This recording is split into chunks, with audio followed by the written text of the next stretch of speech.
राम राम मित्रों।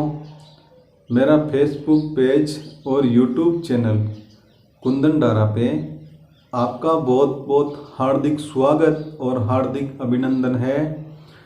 मित्रों, आज का जो हम श्रवण है वो बुगरी माता के बारे में करेंगे।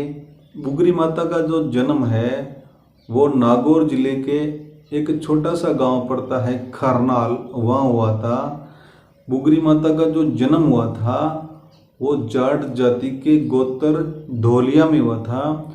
उनके पिताजी का नाम तहाड़ जी धोलिया था और उनकी माताजी का नाम है वो राजकंवरी था।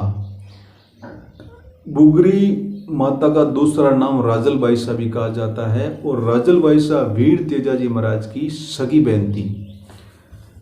एक समय की बात है, वीर तेजाजी महाराज है अपने ससुराल गांव पनेर में गए हुए थे जो अजमेर के पास पड़ता है। तो वहाँ पे एक लाछा गुजरी थी, उनकी गायें मेणा ने चुरा कर ले गए थे।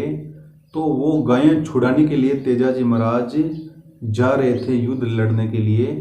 तो रास्ते में एक काला नाग है वो आग में जल रहा था। तो तेजाजी महाराज को थोड़ी दया आ गई, उस काला नाग को अपनी भाले से अलग कर दिया आग से। तो वो कालिया नाग है वो तेजाजी महाराज को श्राप दिया कि हे तेजा, मैं अपनी जीवन लीला समाप्त करने के लिए जा रहा था और तूने मेरे को अलग कर दिया, मैं अब तेरे को डसूंगा। तो तेजाजी महाराज ने बोला कि अभी तो मैं गायों को छुड़ाने के लिए जा रहा हूँ और गाय छुड़ा के वापस आ जाऊँ तो आप भले ही मेरे को डस लेना। तो तेजाजी महाराज ने उस सांप से उत्तर दिया कि तू नहीं आएगा। बोले मैं पक्का आऊँगा। तो वहाँ से फिर गायों को छुड़ाने के लिए तेजाजी महाराज चले गए और मेणा और तेजाजी महाराज से बहुत युद्ध हुआ। तो जगह जगह भाले और तीर के निशान है वो अपने शरीर पे हो गए, घाव हो गए। गायें छुड़ाकर जैसे भी वापस आए तेजाजी महाराज तो सीधा पहले उस कालिया नाग की बम्बी पे गए कि हे कालिया नाग आ और मेरे को डस। तो फिर उस कालिया नाग ने बोला कि तेरे शरीर पे इतने घाव है, मैं कहाँ डसूं। तो फिर तेजाजी महाराज ने अपनी जीभ निकाली कि ये पवित्र बच्ची है, यहाँ पे डस ले। तो फिर वहाँ पे उस कालिया नाग ने डसा और तेजाजी महाराज वीर गति को प्राप्त हो गए। पहले के ज़माने में कोई फ़ोन तो हुआ नहीं करते थे, जो सूचना पहुँचाई जाती वो किसी पशु के द्वारा, किसी कबूतर के द्वारा, डाक के द्वारा एक गांव से दूसरे गांव सूचना पहुँचाई जाती थी।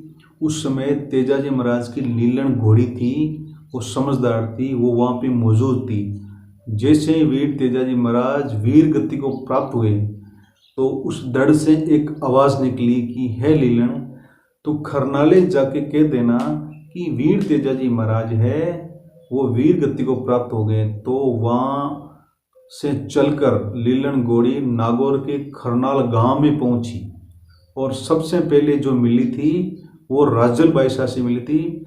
राजल बाईसा उस समय गायों को खेत में ले जा रहे थे। तो तालाब में पानी पिलाकर जैसे ही वो पाल पे खड़े थे तो उस समय लीलन घोड़ी दौड़ी दौड़ी आ रही थी। तो पूछा कि हे लीलन क्या हुआ है।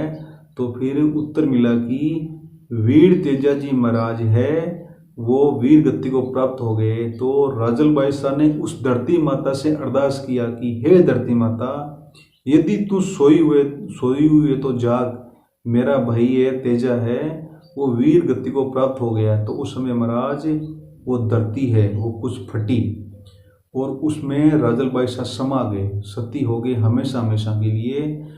अपने भाई के साथ में वो सती हो गए। और मारवाड़ी के अंदर एक भजन भी गाया जाता है, वो इस प्रकार है।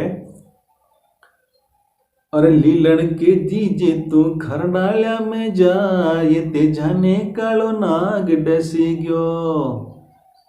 ये मारी बेनड़ ले पूछे तो लीलने साची मत कही छे, बिकी राखी ने बगाजे तू तो तोड़, तेजा ने कालो नाग डसी गयो। अरे लीलन के दीजे तू खरनाल्या में जा, रे तेजा ने कालो नाग डसी गयो। ऐसा भजन है मारवाड़ी में आज भी गाया जाता है।